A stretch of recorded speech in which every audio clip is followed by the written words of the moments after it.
esta mesa está orientada en torno a una figura de la que casualmente se estuvo hablando ayer en otra mesa redonda. Un personaje recurrente dentro del género negro, el género policíaco y de sus distintas variantes, como es el de, llamémoslo así, el psicópata.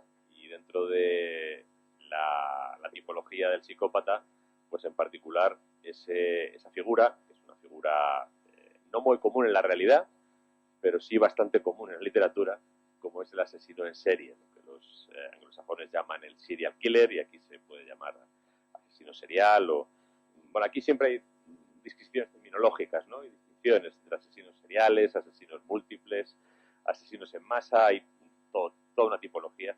Pero digamos que la figura a la que nos queremos acercar a través de escritores que han recurrido a ella en sus ficciones es a la de ese asesino que comete el crimen con reiteración, que se somete de alguna forma a un patrón y que en ese patrón y en esa reiteración pues o bien da salida a un impulso, a un instinto, o bien lleva a cabo una venganza individual, una venganza colectiva, o bueno, todas las posibilidades que puede haber detrás de esa figura, ¿no? Como digo, en la realidad la figura aparece bastante menos que en la ficción, y no solo en nuestra realidad, ¿no? Desde luego, si uno tiene que pensar en los asesinos en serie de la crónica negra española, pues ni siquiera hay muchos célebres. Hay algunos más que los célebres, pero digamos que si se preguntara a alguien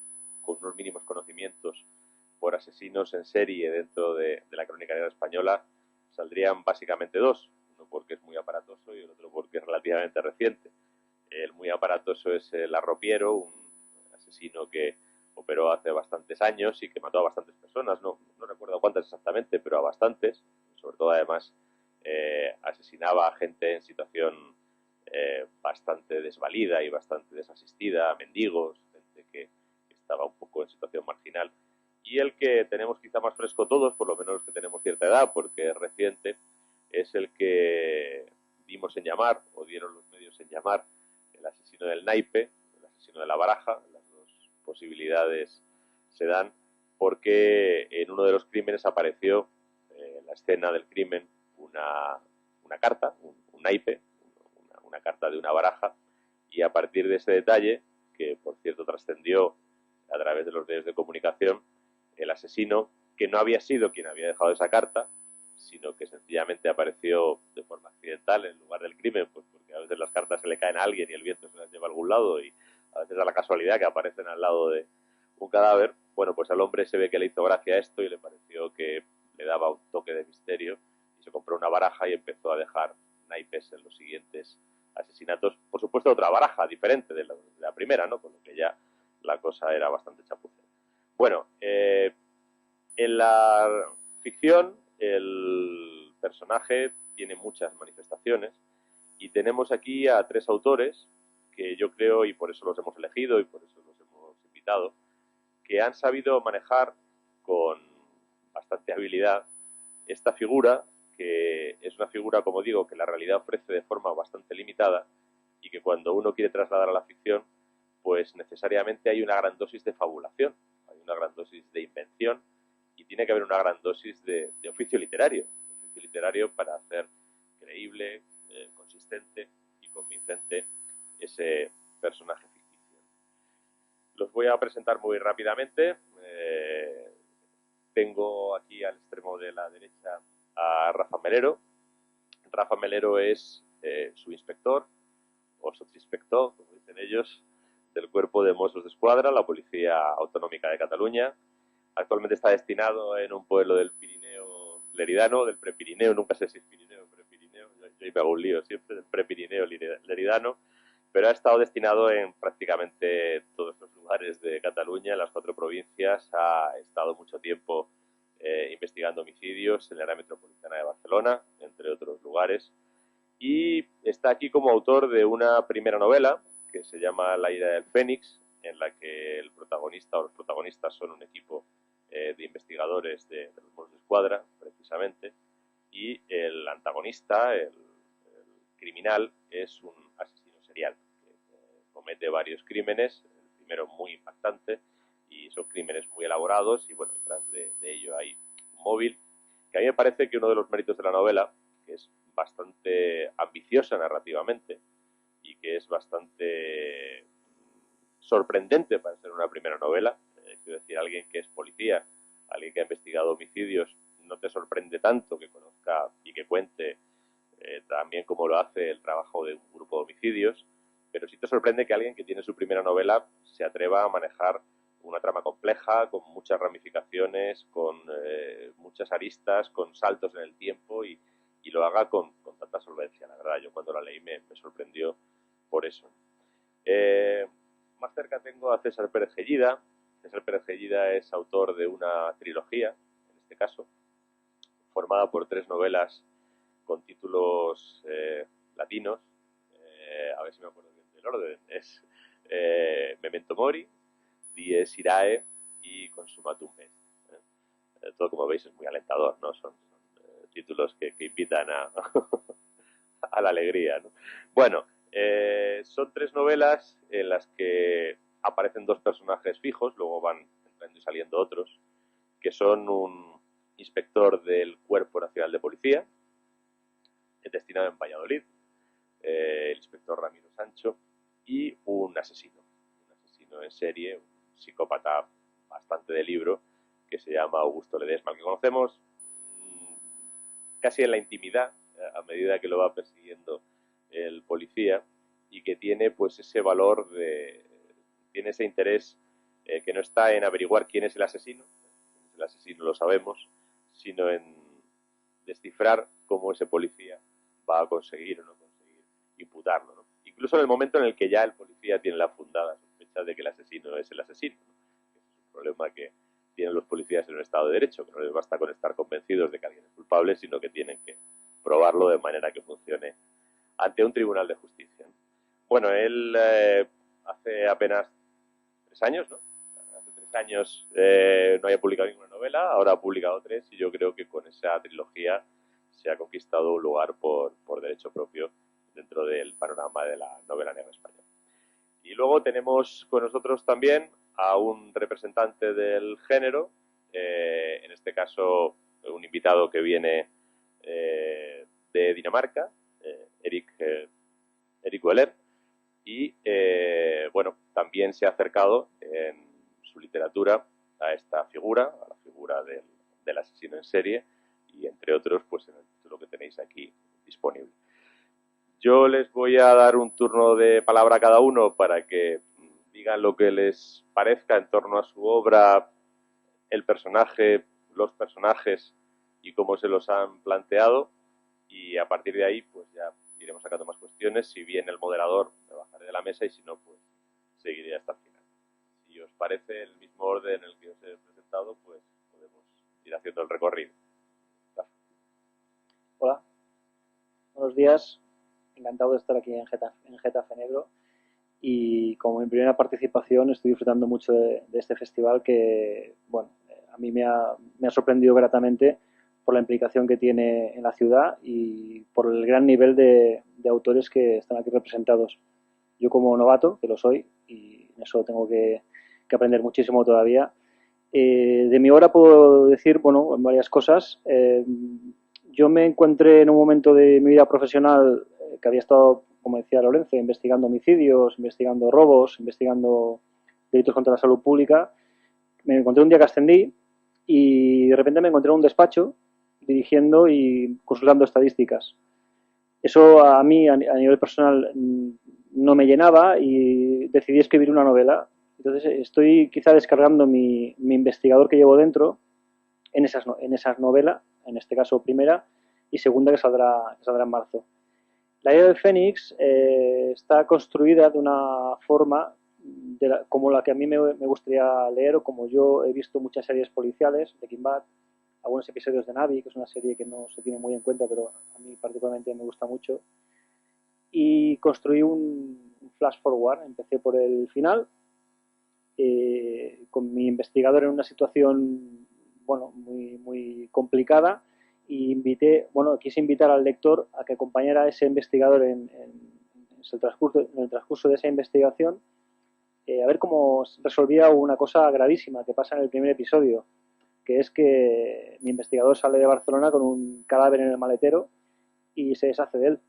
Eso pasa en el primer episodio, en el primer capítulo de 64, por lo tanto no desvelo mucho la trama tampoco, y lo que invita es a recorrer ese camino que lleva este investigador y su grupo para conseguir detener al asesino. Como decía bien Lorenzo, una cosa que no se tiene muy en cuenta en literatura o en cine es ese aspecto de que muchas veces yo me he encontrado profesionalmente, sabes quién es el asesino, pero no tienes pruebas para procesarlo, no es suficiente. Y has de sudar la gota gorda pues, haciendo esas pruebas, porque la investigación no se acaba como en las películas solo, o el cine, o en este caso la literatura, cuando se detiene al autor, se acaba cuando vas a un juicio y consigues una condena. Ahí se acaba el trabajo policial. Es un trabajo bastante más largo de lo que se expresa a veces en la literatura. Y en ese trayecto, pues el que yo he invitado a la gente a sumarse a esa ira del Fénix, a descubrir a ese asesino en serie que yo he inventado con un trasfondo y con una motivación extra. Mi asesino no mata por matar, se acabaría muy rápido la novela y quizá no estaría siendo yo sincero conmigo mismo, porque los asesinos en serie en España y en cualquier lado suelen ser bastante cortos, no son mentes muy brillantes, son los literarios, pero es que si tú consigues hacer un personaje bueno y atractivo, necesitas que su antagonista también lo sea, porque si no la novela se acabaría en el capítulo 3. ¿Por qué? Porque muchas veces estos asesinos reales se acaban dejando un papel, una factura, un DNI, no es broma, no es torrente, eso es la realidad. Entonces necesitas un antagonista y un asesino que seduzca, que esté bien construido y que llame la atención por sus métodos, a veces por su crueldad. Yo no soy muy partidario de regocijarme mucho en lo que es el crimen, porque no le encuentro mucha utilidad tampoco, pero sí que es verdad que necesita y la gente además le gusta, bueno, pues leer o ver cosas diferentes, y supongo que por eso llama mucho la atención el mundo del asesino en serie. Yo por mi parte, en mi presentación, creo que tengo por concluida y paso al gran César. Bueno, pues doy fe que eso que dice Rafa es verdad. A un ladrón que actuaba por Castelldefels, no, por Vilanova, lo pillaron, robaba siempre en un camping, y el tipo se ve que robaba siempre a la misma hora y a esa le entraba hambre y pasaba por un supermercado y compraba un bocata, y en uno de los robos se dejó el ticket del bocata. Entonces se fue con el ticket al supermercado. Oye, no vendría a esta hora, no se acuerda quién vendría a esta hora a comprar un bocata. Sí, hombre, sí, viene todos los días a comprar un bocata, ¿no? Por eso cae. Bueno, César. Bueno, yo quiero lavar un poco la imagen. Bueno, buenos días a todos y muchas gracias por estar aquí. Yo quiero lavarle un poco la imagen que han pintado mis compañeros de mesa sobre nuestros asesinos en serie patrios.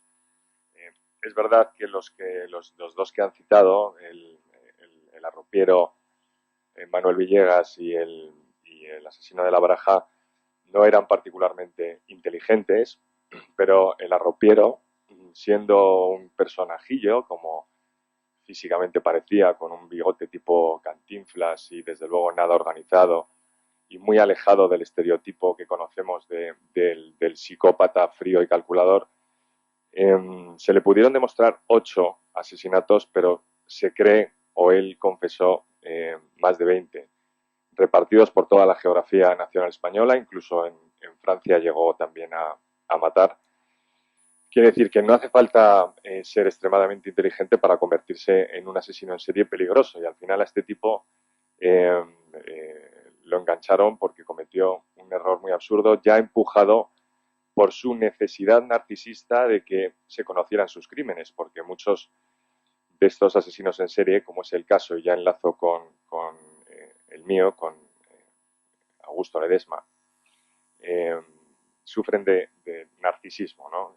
Es algo bastante común dentro es un grupo más de la psicopatía, pero es bastante frecuente dentro de los que terminan delinquiendo, porque hay psicópatas que no delinquen. Esta es la buena noticia, y además son la mayoría. Hay digamos, dos grandes grupos dentro de los sociópatas, los que llaman integrados y los que delinquen. Esos son los dos grandes grupos. Es mucho mayor el grupo de los integrados que los que delinquen. Y además, dentro de los que delinquen, son una minoría los que cometen delitos de sangre. Por tanto, somos los que estamos a este lado de la mesa los que nos encargamos de confundir la realidad de los hechos, porque realmente hay pocos asesinos en serie. Además, no todos los asesinos en serie son psicópatas, ni todos los psicópatas son asesinos en serie, que a veces confundimos estos términos. Realmente, los psicópatas, la mayor parte de los psicópatas cometen otros delitos, como es el fraude, como es delitos sexuales. Y si nos ponemos a pensar en un caso muy reciente que me acaba de venir a la cabeza, tenemos el caso de, a ver si es cierto con el nombre, el pequeño Nicolás, que es un psicópata de manual. Es un psicópata de manual este chico, por muy pequeño que sea. Pero su delito no ha sido un delito de sangre, ha sido un delito de fraude, pero desde luego tenía un objetivo, le han dado igual las consecuencias, porque digamos que cualquier persona medianamente inteligente puede entender que alguien que se hace pasar por testaferro del rey, del jefe del Estado español o agente del CNI con 20 años, saben que tarde o temprano le van a echar el guante. A él le da igual. ¿Por qué? Porque no tiene esa desconexión, como psicópata, tiene esa desconexión cerebral en la cual no es capaz de analizar las consecuencias de sus actos. Tampoco empatiza con las víctimas. Le da igual lo que le haya pasado a estos empresarios a los que les ha timado. Pero lo que ha disfrutado con ello, a él ya le ha compensado todo este trabajo que lleva haciendo desde hace muchos años con estos aires de megalomanía que se daba el chaval, ¿no? Bueno, ya veremos porque ahora de momento es presunto, pero toda la pinta tiene de que le van a calentar la cara, pero bien. Y volviendo a Augusto Ledesma, es un asesino en serie del grupo narcisista. Lo comentaba a la entrada con Rafa para documentarme sobre ello, ya que no tengo la experiencia de haber convivido con ellos, como la suerte que ha tenido Rafa o la desgracia. Acudí a un especialista del grupo narcisista y a razón de 70 euros la sesión, como es lógico, pues me dio las claves del funcionamiento de un sociópata que pertenece a este grupo. Ahora he mezclado dos términos que son sociopatía y psicopatía, que no hay una unanimidad de criterio, pero hay una diferencia, y es que parece ser que el psicópata sí tiene una desconexión cerebral que se localiza en la parte prefrontal del córtex, donde tienen menos materia gris y por tanto se producen menos conexiones neuronales, y aquí es donde se localiza las cualidades empáticas. Quiere decir que yo sé muy bien que si te veo llorando, estás sufriendo, pero a mí me da igual, porque no empatizo contigo. Ahora bien, esto lo que produce es que la desconexión, yo puedo entender los sentimientos, pero soy incapaz de etiquetarlos. Esto parece que sucede con los psicópatas. Con los sociópatas parece que es una consecuencia más de una evolución, un convencimiento. No tienen ese problema cerebral, pero por su vida, a lo largo de su vida, se han convencido de que el enemigo está en el exterior y por tanto tienen dos formas de actuar: encerrarse, que los hay, o actuar contra, que hay muchos sociópatas que actúan contra. Y yo creo que con esto cedo la palabra a mi compañero, porque si no... Bueno, estáis siendo muy breves, podíais extenderos más, pero ya ahora os tiraré de la lengua. Bueno, Eric, por decir un poco más de su obra, antes de darle la palabra, tengo que decir que es un periodista con mucha experiencia en Dinamarca y que en sus novelas, también aparte de lo que es la intriga puramente criminal, hay una dimensión que está presente en mucha novela nórdica también, de un cruzamiento de intrigas políticas, de una reflexión sobre el conjunto del sistema danés, ¿no? digo para quienes no conozcan su obra, en esto es parangonable a otros autores nórdicos que, con el pretexto de una trama criminal, también lanzan una mirada sobre la sociedad y sobre el propio sistema del país. Pero en este caso es a través de una serie de muertes que están encadenadas en su libro, en El séptimo niño, y por eso pues le invitamos a la mesa y le invito a que diga lo que crea oportuno sobre sus personajes, sobre la figura del asesino múltiple en su obra y, bueno, pues en general sobre lo que se propuso contar con esta novela.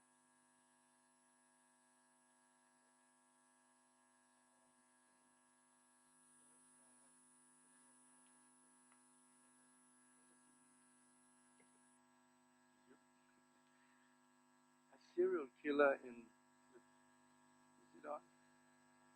the tiny state of Denmark. There have been some serial rapists recently, and they certainly have. I'm not quite sure of the distinction between sociopaths and psychopaths, but they surely have some very disturbing things inside of them. In my novel, The Seventh Child, El Séptimo Niño,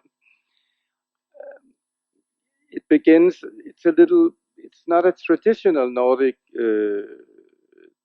thriller, because I have the notion that I think everybody contains have some psychopathic things in them, but they have to be triggered. If it goes as far as killing people, killing more than one, for example, and my novel is about 7 children raised in the same orphanage, and they grow up.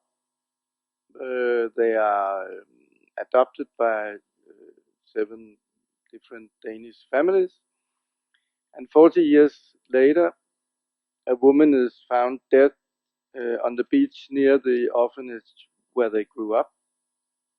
And there are some very, very strange and disturbing signs lying beside her, a dead bird, a branch, and an old book, which leads the police to think that they may have someone very disturbing and strange lurking around somewhere. And then the novel deals with which of the 7 children could be this psychopathic character, and this is what the book is about. En primer lugar, creo que no hay la imagen del asesino en serie en Dinamarca. Creo que la imagen del asesino en serie en Dinamarca no existe, pero sí que tenemos violadores en serie, de hecho algunos muy recientes, y que tienen algo perturbador dentro de ellos, está claro. Mi novela creo que no es un thriller al uso nórdico, porque creo que todo el mundo tiene algo de psicópata dentro, solo que tiene que tiene que haber algo que lo dispare para que lleguen a matar a más de una persona. Mi libro trata de 7 niños que son huérfanos, se crían en un orfanato y pasan los años, son adoptados por 7 familias danesas y años después una mujer es hallada muerta en la playa cerca del orfanato donde ellos se criaron. Hay varias señales diversas alrededor del cadáver y eso hace pensar a la policía que hay alguien perturbador en los alrededores. Entonces mi libro trata de ver cuál de esos 7 niños era el psicópata. Hay varias cuestiones que os voy a plantear, pero voy a empezar por una casi ajena al tema, porque me parece interesante por la variedad que hay en esta mesa, ¿no? Los 3 recurrís de una forma u otra al personaje del policía, con la peculiaridad de que uno de vosotros lo es y los otros 2 no lo es. Digamos que habéis tenido problemas inversos, pero creo que para cada uno ha sido un problema enfrentarse a esa figura. En el caso tuyo, César o de Eric, por, bueno, pues mirarla desde fuera, pero la miras desde fuera hasta que escribes una novela donde aparece un policía. Y me da igual que sea el protagonista o que sea un personaje secundario, eso no es relevante, ¿no? Desde el momento que tú conviertes a alguien con esa condición en una pieza de tu historia, tienes la obligación de entrar dentro de él, ¿no? Me gustaría preguntaros a vosotros dos cómo habéis hecho la aproximación a ese personaje y en el caso de Eric, cómo percibe él la figura del policía dentro de la sociedad nórdica y en tu caso, cómo la percibes tú como ciudadano, la figura del policía en la sociedad española, ¿no?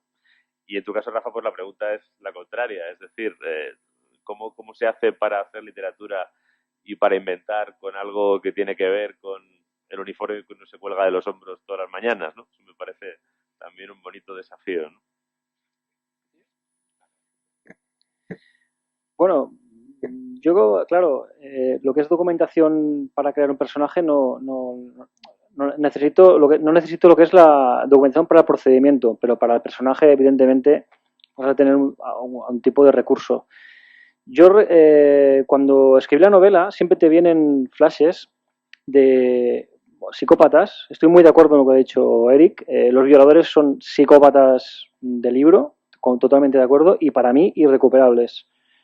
Eso es una opinión personal después de 20 años de policía.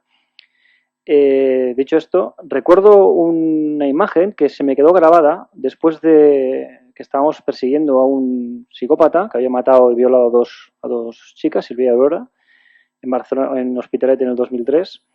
Y una imagen que nos impactó muchísimo fue, se mira evidentemente todo, se miró las cámaras del metro y 10 minutos después de que este chico, señor, o como se le pueda llamar, ni chico ni señor en este caso, pero bueno, de que el tal Jiménez prendiera fuego al piso para intentar quemar pruebas y a las chicas también, se le ve vestido con ropa de ellas, porque este señor era muy pequeñito y le cabía la ropa de una de las chicas, se le ve en una imagen en el metro caminando tranquilamente como el que viene de comprar el pan. O sea, después de haber cometido una atrocidad brutal, va tranquilamente por la calle y se le ve en una imagen del metro caminando tranquilo. O sea, es una tontería, porque después de lo que había hecho en el piso, es una parece que no sea nada, pero esa imagen de frialdad, de tranquilidad, como el que no ha hecho nada, esa imagen nos impactó muchísimo a los investigadores. Entonces, a la hora de construir un personaje o el investigador que está sintiendo eso, son las cosas con las que yo me he visto un poco marcado a la hora de crear mi personaje, porque en ese momento el investigador tiene cosas contrastadas, o sea, sentimientos contradictorios, que es la necesidad de perseguir y de tener a este señor y la rabia de haber visto lo que es capaz de hacer alguien. Cuando entras en un escenario de estos, no en la televisión, ni en el cine, ni en la lectura, sino en un piso donde hay alguien, esto es un caso, hemos visto otro, he visto muchos, por desgracia, ves lo que es capaz de hacer una persona a otra o a otras, es difícil de asimilar. Entonces, bueno, a partir de esas pequeñas experiencias que has de ir acumulando y dejando en un lado, porque si no, no acabarías durmiendo nunca, es con lo que yo he acabado construyendo al personaje. Los procedimientos, pues, evidentemente he utilizado los que yo conozco, pero como he hecho convivencias sobre todo con Policía Nacional, puedo decir que son prácticamente los mismos, está todo inventado, los mismos. Y a veces yo mismo critico en mi propio cuerpo, ¿no? Que queremos inventar algunas cosas y realmente es que está todo inventado, no avanzamos nada. Y no sé si he contestado muy bien a la pregunta, sí, pero sí. Bueno, esa es mi experiencia. Bueno, desde mi punto de vista de ciudadano, que además se le ocurre dejar su trabajo para dedicarse al mundo de la escritura, en mi caso tenía muchísima importancia la documentación sobre uno de los personajes principales, sobre lo que iba a bascular toda la trama, que es el inspector de homicidios. La verdad es que aquí tuve la suerte de acercarme un día a una comisaría con el contacto de un amigo, de llegar con la excusa de conocer el organigrama de la policía, del funcionamiento interno. Me atendió un inspector de homicidios al que, bueno, pues con el paso de los días, semanas y ahora años, pues hemos llegado a tener una relación bastante estrecha y mantenemos una comunicación muy fluida. Desde luego, yo no sé si la trilogía hubiera sido mejor o peor sin la colaboración de esta persona, pero desde luego hubiera sido muy distinta.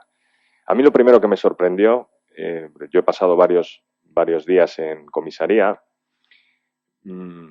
es que los procedimientos de investigación actuales no tienen absolutamente nada que ver con estos que tenemos en la cabeza fruto de la televisión, el cine y la literatura.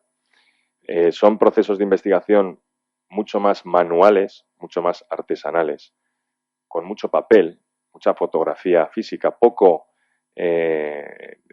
dentro de un disco duro, y muy condicionado al procedimiento judicial, a la elaboración de unas diligencias que van a hacer que toda la investigación sea buena o al final quede en nada. Y va a depender de tantos detalles que a los que somos profanos en la materia nos parecen irrelevantes, pero para un inspector que le tiene que poner al fiscal el caso, las diligencias, para que se lo plantee a un juez, una coma, estoy exagerando, pero una coma es vital. Todo eso la verdad es que me marcó bastante, porque lo que decía Lorenzo es que en un Estado de Derecho no vale con saber quién es el culpable, dónde vive, qué es lo que ha hecho, cómo lo ha hecho. Tienes que conseguir pruebas que sean tan fiables como para meter a una persona en la cárcel.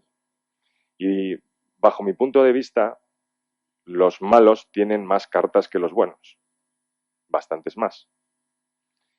Y no voy a decir que delinquir es más fácil que atrapar al que delinque, pero desde luego un inspector de homicidios se encuentra con muchas mayores dificultades de las que vemos en CSI cuando ponen la huella, encuentran esa huella mágica y les ponen la dirección del tío, y eso ya es prueba evidente de que tiene que ir, y la siguiente escena está en comisaría, la siguiente escena, y le están interrogando y prácticamente firmando la declaración. Esto es así, porque claro, lo que hay detrás de todo eso para el espectador carece de importancia, ¿no?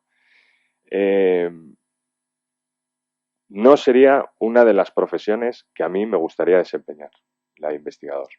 Habiendo conocido el día a día, la rutina, la dependencia del teléfono, los fines de semana, cualquier hora del día. Claro, tú no decides cuándo a un señor se le ocurre cometer un crimen, ¿no? O asesinar a una persona o cometer un homicidio. Y la verdad es que eso he tratado de plasmarlo en la novela, ¿no? Lo que hablo de una garra que está ahí presente en el estómago del investigador y que en base a lo que sucede profesionalmente aprieta más o menos. Pero siempre está ahí, siempre la notas. Y bueno, para mí, si tuviera que definir el trabajo de esta persona en cuanto a la colaboración, casi podría decir que es el coautor de la trilogía, porque estoy seguro que sin él hubiera sido muy distinto y, bajo mi punto de vista, el resultado hubiera sido bastante peor.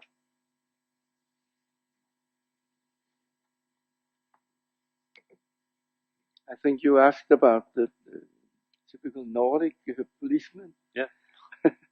And then Nordic crime. Again, I have to say that my novel is not traditional in that way, because there is a policeman, but it is actually not solving the mystery. It is part of the mystery, and he may be under suspicion of doing some hideous things out there. I like this policeman because I grew up with him in some way. As a child, there was a police chief living next door to me. He was very, very good to me, and he gave me his hat with the signs on them, carved small police buses in tree, and gave me.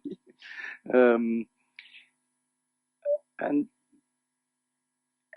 I must admit, I think he accepts it, that I took this character for my policeman, the good things, and then I made the fiction.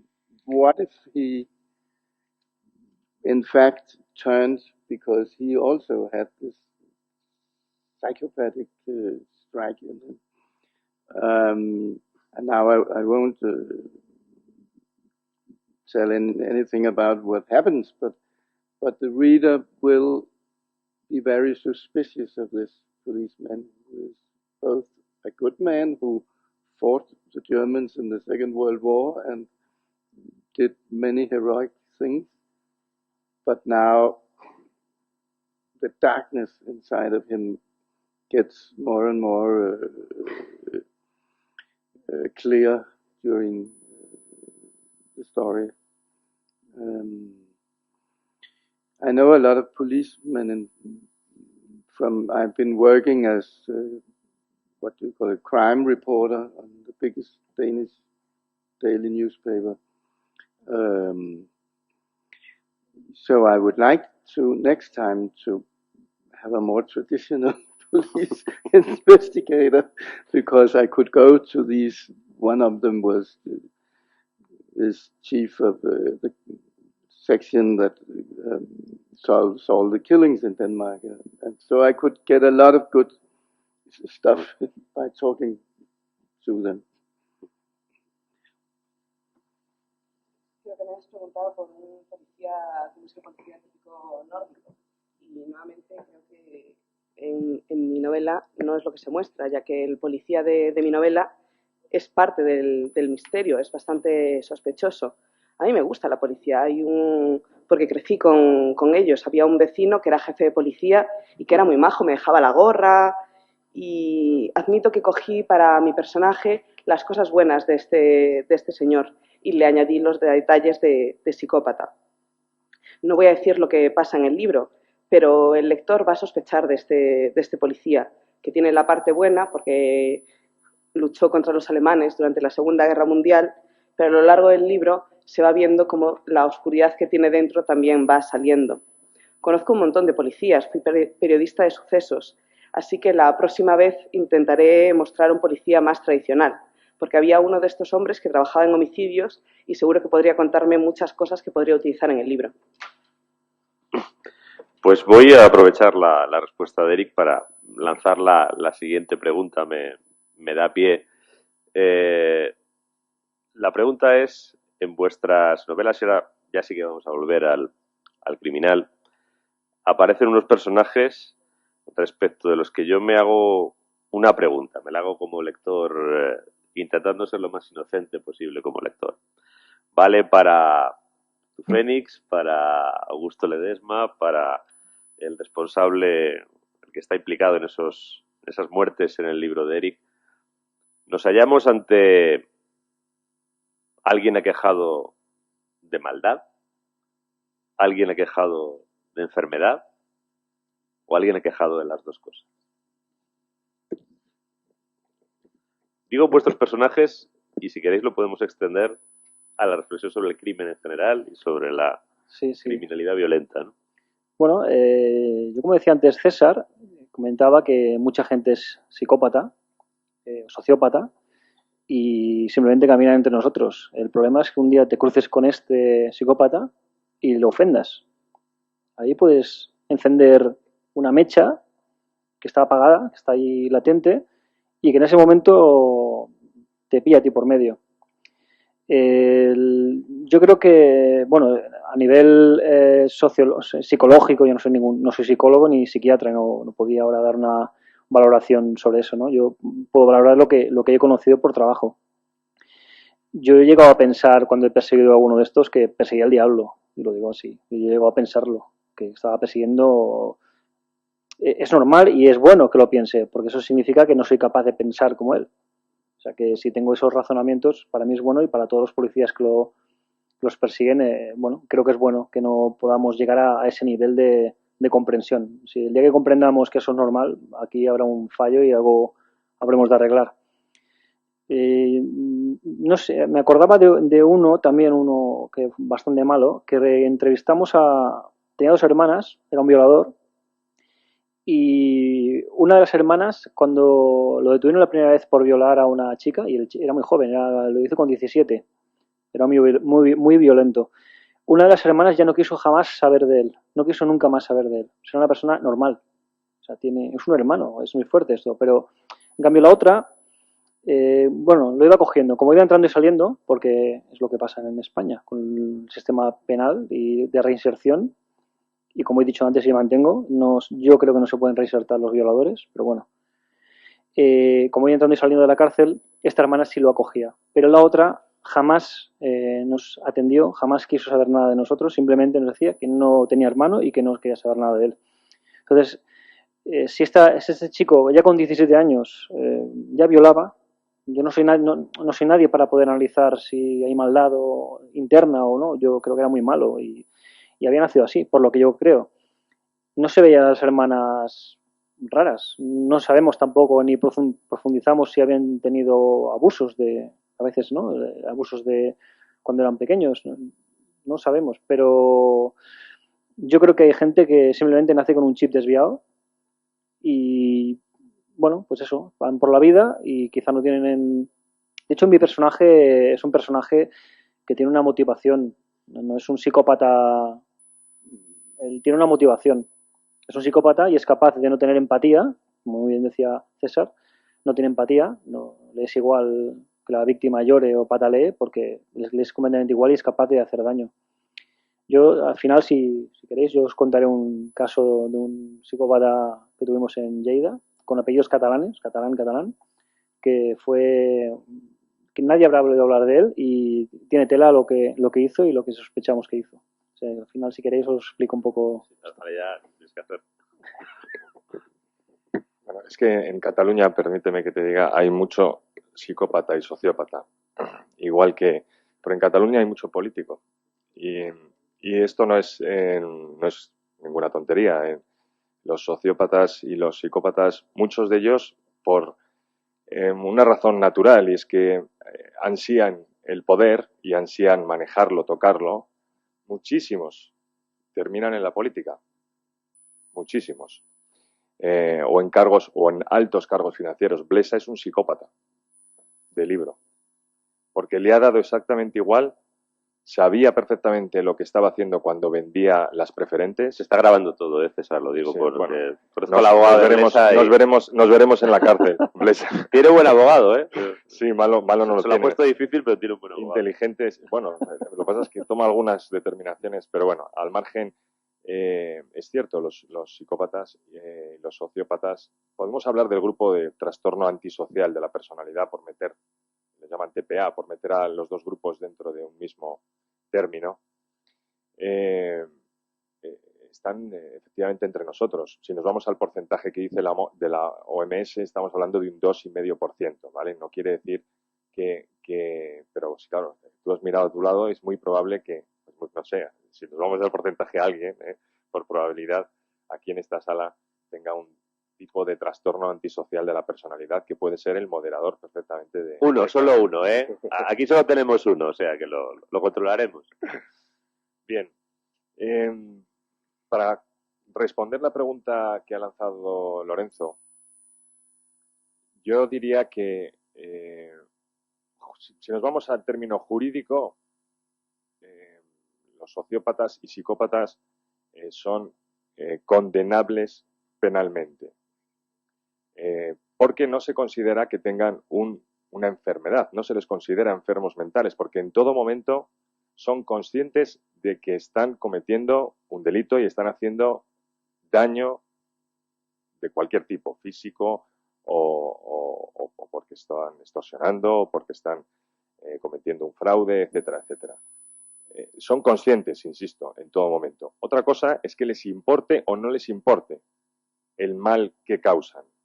A Blesa le ha importado muy poco el mal que ha causado a estos miles de familias, y lo sabía de antemano, pero lo ha lanzado igualmente porque realmente no llega a empatizar con todas estas familias. Le da igual, le da exactamente igual. Si nos vamos al otro grupo que se suele confundir mucho, que es el de los psicóticos, con la cantidad de enfermedades, digo enfermedades porque a estos sí se les considera enfermos mentales, no son jurídicamente, no siguen el mismo procedimiento que un sociópata o un psicópata. Por tanto, la pregunta que lanzaba, si son enfermos o tienen el mal, me decantaría por la segunda, por descarte, porque enfermos no son. Porque en todas las declaraciones que yo he podido leer de psicópatas que han cometido delitos de sangre, por irnos a lo atroz, sabían en todo momento que estaban lo que estaban haciendo, y además en muchísimos casos hay premeditación. Si hay premeditación, no es que al psicótico o al esquizofrénico le haya saltado el chip y no haya podido evitarlo porque es que eres rubia, no soporto que me recuerdas a mi madre y te tengo que abrir en canal. No. Normalmente los que cometen asesinatos en serie, primero, tratan de evitar que les pillen. Por lo tanto, esconden pruebas. Hay premeditación. Puede haber ensañamiento. Puede haber trofeos. Ya entramos dentro del abanico de los distintos tipos de asesinos en serie que, bueno, pues los escritores utilizamos ingredientes de la realidad para poner en nuestro personaje. Pero por finalizar, sí, yo diría que tiene mucho más condimento de mal que de enfermedad. Por hacer una simple precisión legal, ya que en otra vida me tocó ser abogado, no hay una ecuación entre imputabilidad penal y salud mental. De hecho, si hay que creer a Jung, ninguno estamos sanos mentalmente, o sea que por tanto nadie sería imputable, ¿no? Si hubiera esa ecuación entre salud mental e imputabilidad. Lo que dice el Código Penal español es que una persona es imputable cuando tiene la capacidad de conocer y querer.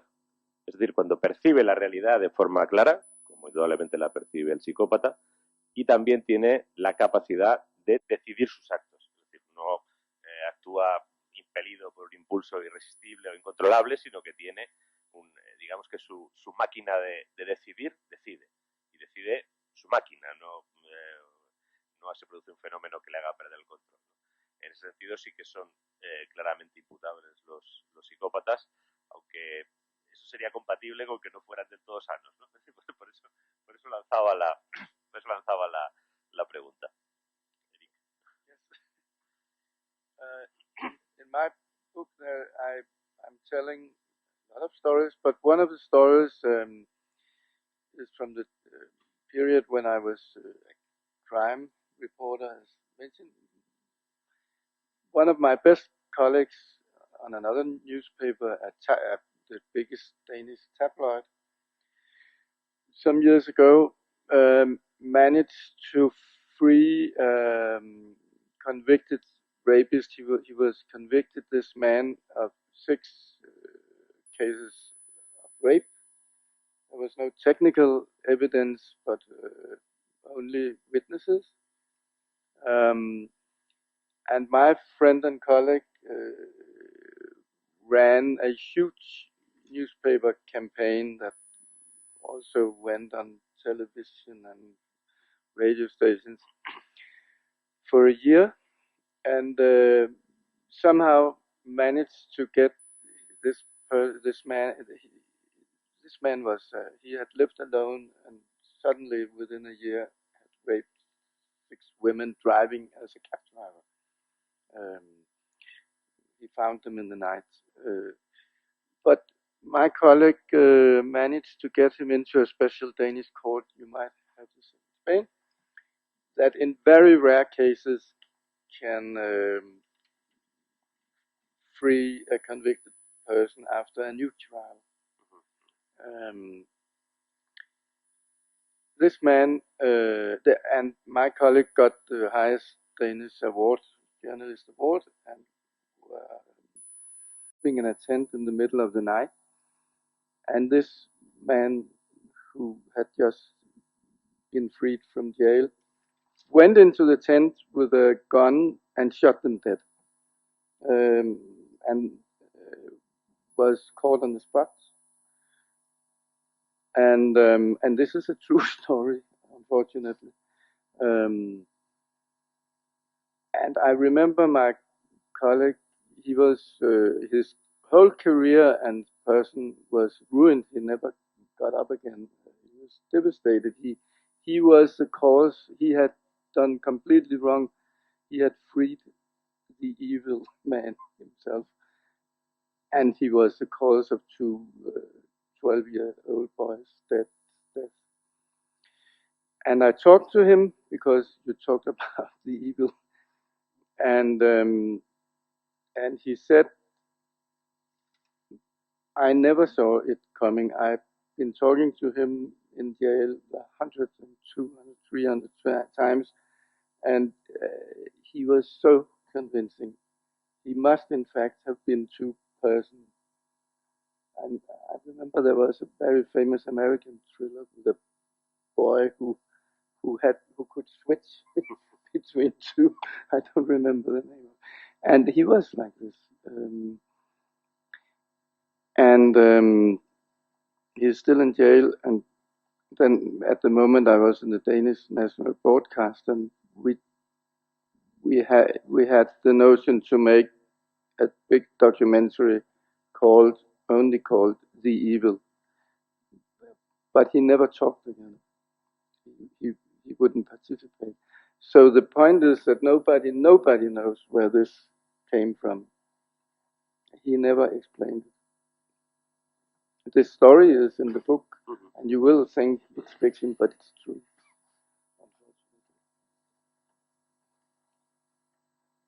En mi libro cuento muchas historias. Una de ellas, que cuando era periodista de sucesos, que tenía un compañero que trabajaba en el periódico más importante de Dinamarca y cogió la tarea de liberar a un violador que había violado a 6 mujeres.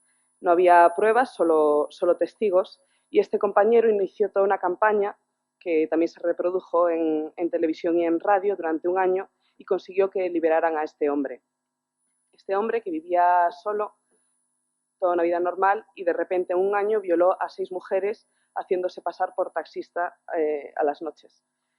Y mi compañero consiguió que se diera uno de estos casos raros, por lo menos en la legislación danesa, de que se pueda liberar a una persona después de un nuevo juicio.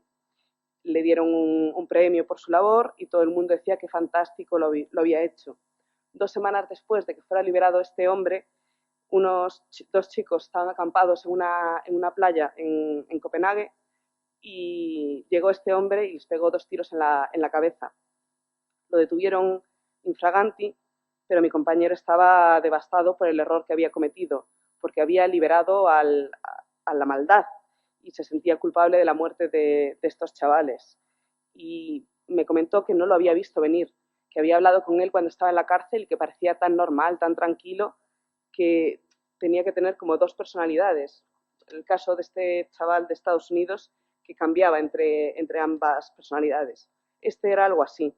Ahora mismo está en la cárcel y yo de aquella trabajaba en la mayor emisora de Dinamarca y quisimos hacer un documental sobre el mal, pero este hombre no volvió a hablar, nunca contó qué es lo que le había pasado.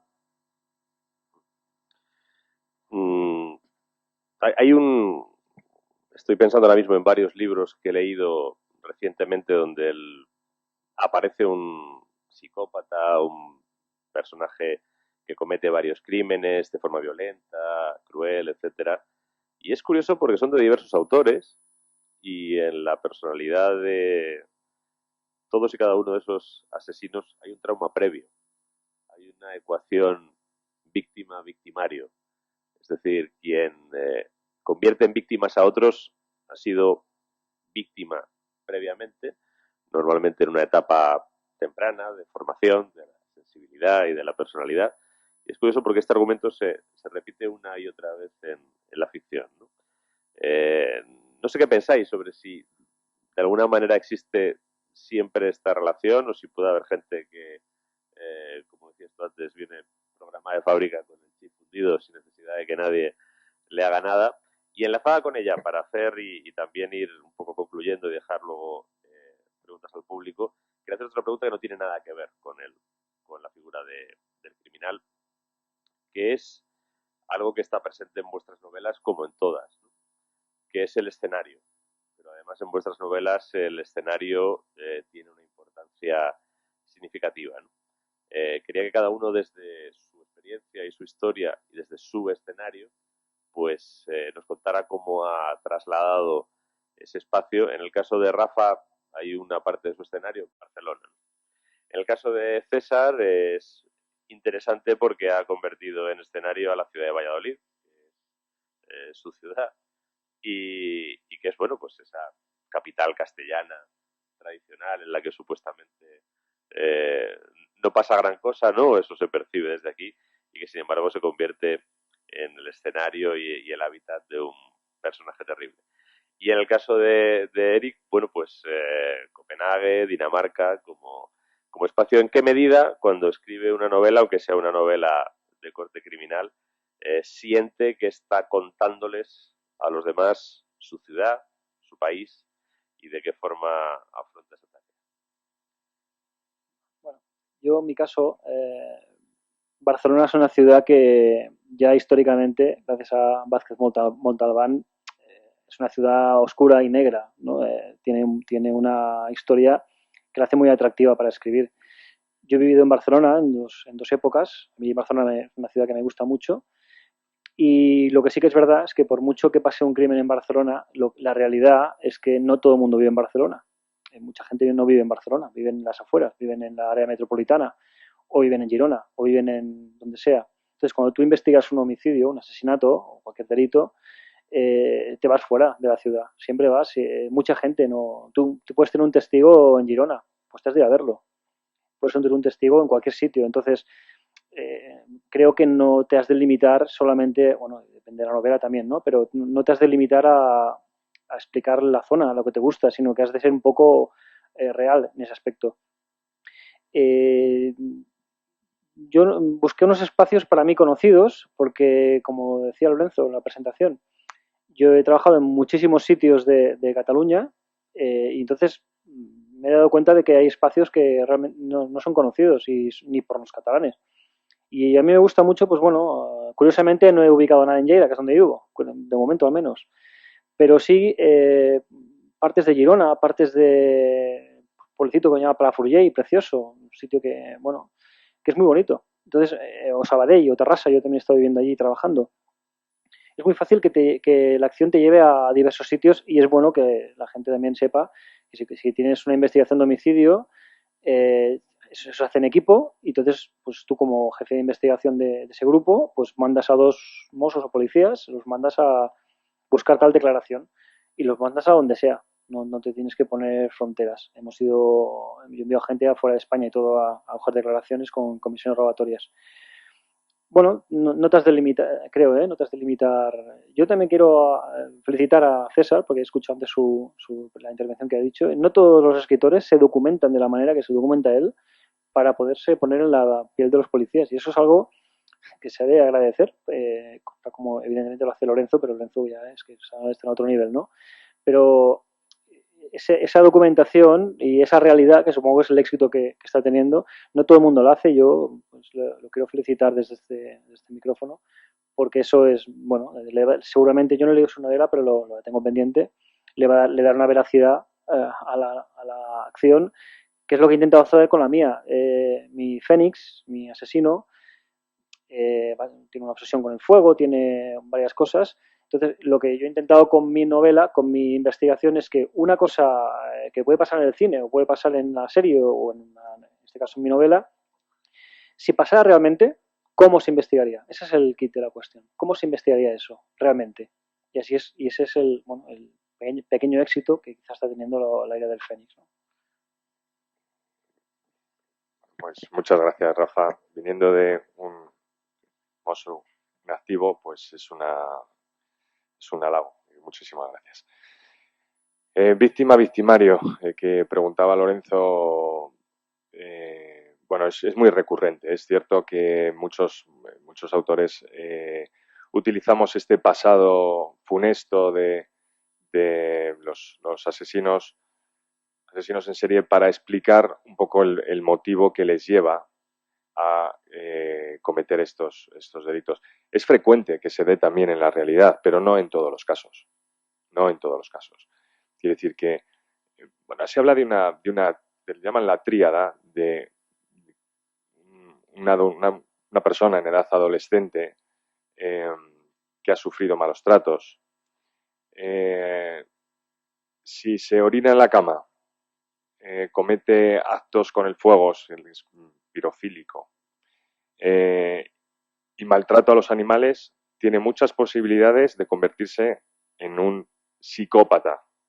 Es decir, tiene muchas posibilidades de tener ese problema heredado de esos malos tratos, etcétera, etcétera. Tampoco es que se cumpla rajatabla, pero las personas que han estudiado Ron Hessler, personas que son los grandes gurús de la psicopatía, coinciden bastante, ¿no?, en esta tríada.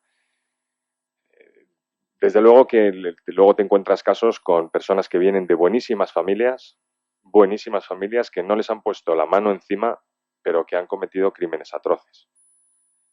Quiere decir que es un desencadenante, sí, pero no en todos los casos. Es más, en la mayoría de los casos no se da. Pero de todos modos, aquel niño que ha sufrido malos tratos, y no hablo ya, me salgo de la sociopatía, es muy probable que se convierta en un maltratador. Al igual que una persona que en su casa tiene un ambiente estupendo, maravilloso, de educación, con el respeto hacia las personas, es difícil que agreda a otra persona de forma gratuita, ¿no? Esto se cumple. En cuanto a los escenarios, pues yo voy a confesar que me fui a Valladolid porque cuando me lancé a escribir era novato, o novel, como nos gusta calificarnos a los que empezamos, y fue por pura comodidad, porque es una ciudad que conozco muy bien. Yo ahora vivo en Madrid, pero es una ciudad en la que he vivido 38 años y que conozco perfectamente, ¿no? Y además me apetecía mucho salirme de lo habitual, ¿no?, de esos escenarios que pueden ser Madrid y Barcelona si nos vamos a la novela Patria, y de Nueva York de turno, Londres, París, si salimos fuera. Todas las ciudades, todas las ciudades son susceptibles de acoger a un criminal, a un asesino en serie. De hecho, si nos vamos a la tasa de criminalidad, a la parte de homicidios pura y dura, en el año que se os saque esta estadística, precisamente para el Getafe Negro de la edición anterior, la primera era Segovia. Y Madrid, y Valencia y Barcelona no figuraban entre las primeras.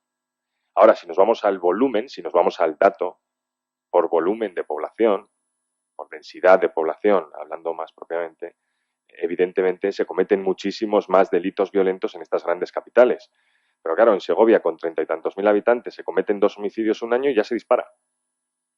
Pero con esto quiere decir que cualquier población, cualquier, menos en la de Jessica Fletcher, eso ya estadísticamente no es probable, porque a una señora que cada semana se cometa un crimen en su población que no vivían más de 30 personas y que siempre esté involucrada una sobrina suya, es prácticamente imposible. Bueno, pues menos eso, todo lo demás casi se puede dar en la realidad, y tristemente vemos que este dicho de que la realidad supera la ficción es muy cierto. Por mucho que nos pongamos a trabajar nuestras cabezas juntas, jamás vamos a conseguir superar los casos que nos da la realidad de los periódicos, y Eric lo habrá conocido muy bien si ha llevado sucesos, que no somos capaces de idear tanto el mal o de igualar el mal de la realidad.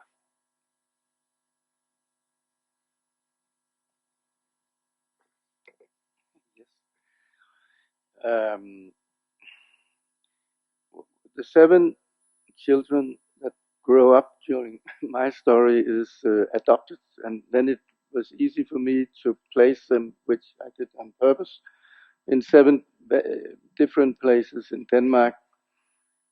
One in a rich quarter of Copenhagen, one in a poor quarter, one in the countryside, one in the next biggest city. I had, in fact, I knew all these places, and I had lived there myself for some time. And the plot goes like this: that if I understand your question correctly, I believe that childhood, of course, is so important to what later might happen to you or what you might be able to do. And like I said in the beginning, and one of these 7 children might be the real psychopath, but you don't know who, and you in this story you may choose: is this the country girl or the one who was abused and lived in a very poor quarter of Copenhagen. This is the mystery. So, and I have only written one novel, so so I didn't especially choose Copenhagen as a main crime scene, though it is because I myself grew up in Copenhagen, but I didn't have any deeper thoughts about capital cities doing more capital crimes. I think it comes from within people, and some of the real bad ones in Denmark actually did their crimes. There have recently been, strangely enough, 4 or 5 cases of very severe child abuse, and they were all taking place in the countryside.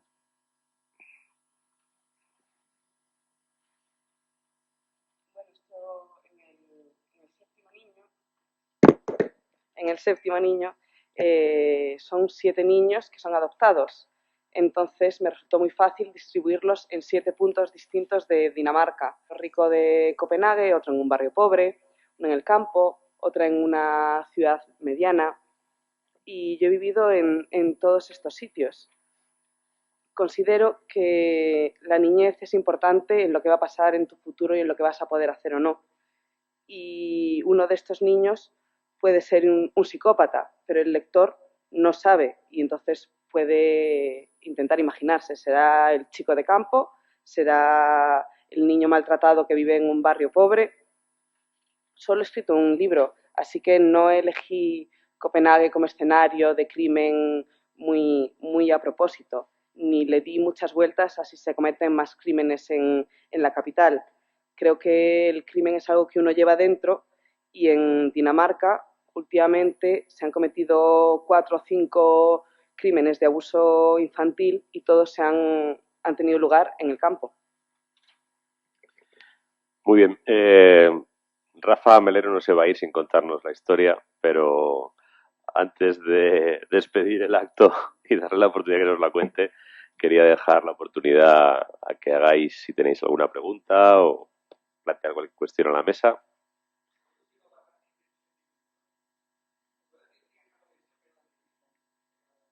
De hecho lo hacen, son especialistas.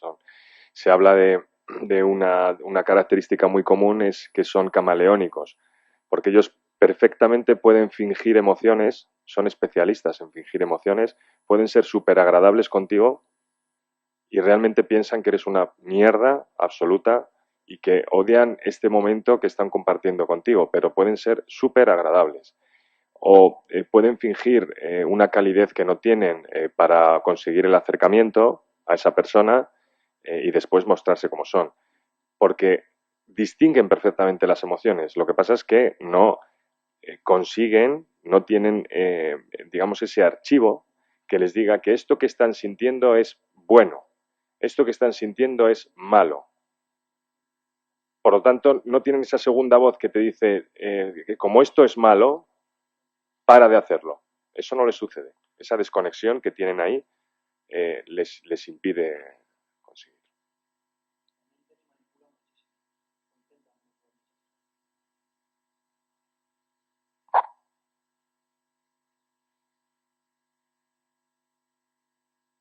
¿Algún psicópata más en la sala?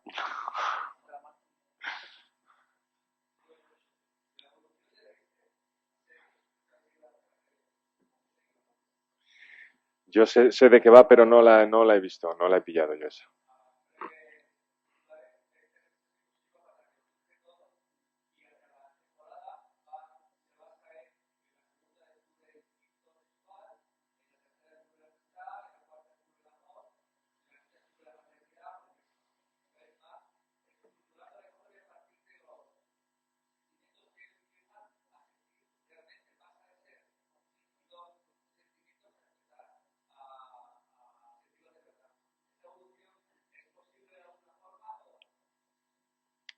Yo diría que no. Yo diría que, vamos a ver, es que hay que distinguir un poco. Ellos sí tienen sentimientos y emociones, pero lo que no admiten son las ajenas. Es decir, lo que no procesan son las del resto, pero las suyas, claro que ellos se sienten súper contentos y cuando consiguen sus objetivos, ellos trazan una línea recta. Si consiguen sus objetivos, ellos son felices y tienen ese gozo y claro que lo distinguen. Pero ahora bien, si el que tienes éxito eres tú y estás dentro de mi entorno, de mi alcance, entonces voy a sentirme muy mal, porque el éxito ajeno me hace sentirme muy mal. Entonces, en lo que dices, es posible que esos sentimientos, si son propios, los empiece a descubrir. Pero claro, me estás hablando, Dexter es una persona que ya es adultito, ¿no? Que descubra la paternidad lo puedo entender. Él porque claro, sucede en el momento que sucede. Pero que suceda sentimientos básicos y los descubra, eso es más complicado. Estoy contestando yo la siguiente.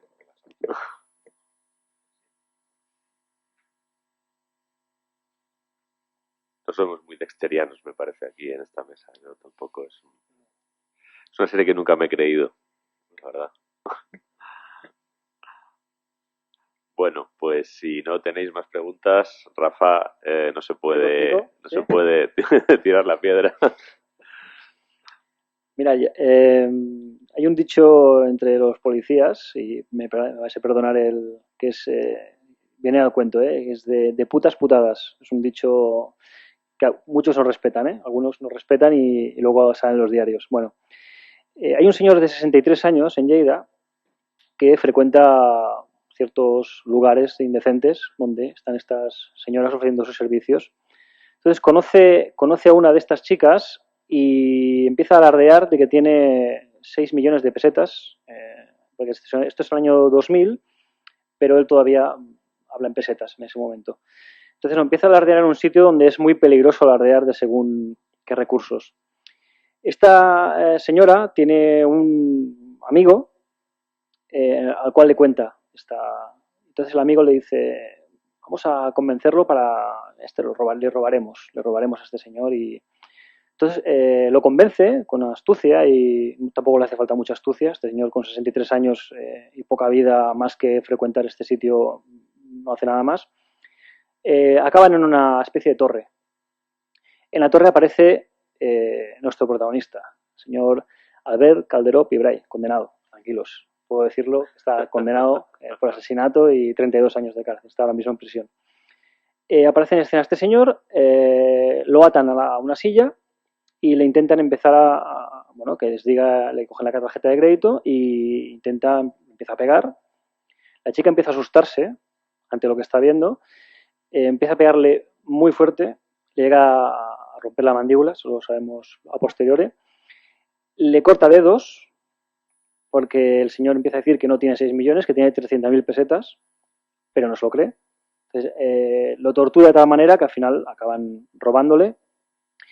Y este señor de 63 años acaba en una fosa, muerto, porque finalmente cuando ya ven que le han sacado todo lo que podían, lo cogen con una cuerda por detrás y lo estrangula hasta la muerte, o sea, tranquilamente. acaba en una fosa con cal viva. Esta chica se asusta tanto que acaba explicándole la historia a alguien que acaba explicándosela a nosotros, a la policía. Entonces, tiene tal miedo que cuesta muchísimo que esta chica al final declare, lo acaba declarando. Y este señor está condenado por la declaración de la chica, porque por pruebas el hombre ya se encargó de que no hubiera testigos, más que esta chica. La chica también acabó condenada porque ayuda, pero con unos atenuantes que casi rozaban el medio insuperable, pero bueno, acabó también condenada. Entonces, rascando un poquito, que viene un poco la psicopatía está clara porque sin ningún género de arrepentimiento mata a este señor por el dinero y con una atrocidad tremenda. Viene cuando sale el diario, empieza a salir y se empieza a rascar con el Cuerpo Nacional de la Policía, porque claro, nosotros nos hicimos cargo de la seguridad ciudadana en Lleida en el año 99. Anteriormente, este señor era sospechoso de la desaparición de otro anciano, otro señor que también había desaparecido. Su coche apareció en el canal de Serós, que es un canal en Lleida muy famoso porque cuando lo vacían cada año o 2 años aparecen 14, 15 coches que han robado y han acabado en el fondo del canal, y es un sitio donde muchos coches aparecen ahí después de robados. Aparece el coche de este señor allí y se sospecha de... ¿por qué se sospecha de este señor? Porque también el segundo anciano desaparecido y no encontrado frecuentaba un puticlub también. Entonces, rascando, resulta que tenemos a otro señor desaparecido, a una prostituta que encuentran en un campo muy cercano donde se descubre el cadáver del primero, el de la cal viva, a otro mendigo señor que desapareció también, que ayudó presuntamente a esconder el cadáver de este segundo, y a otra prostituta. O sea que la chica primera que declara y acaba en prisión seguramente salva la vida, seguramente, porque se decide a explicar las cosas. Pero hay 4 personas que no han aparecido nunca, siguen sin aparecer, y que se sospecha, con una sospecha muy fundada, pero como hemos hablado en la mesa, sin pruebas, pues no se puede demostrar, desaparecidas y no encontradas nunca.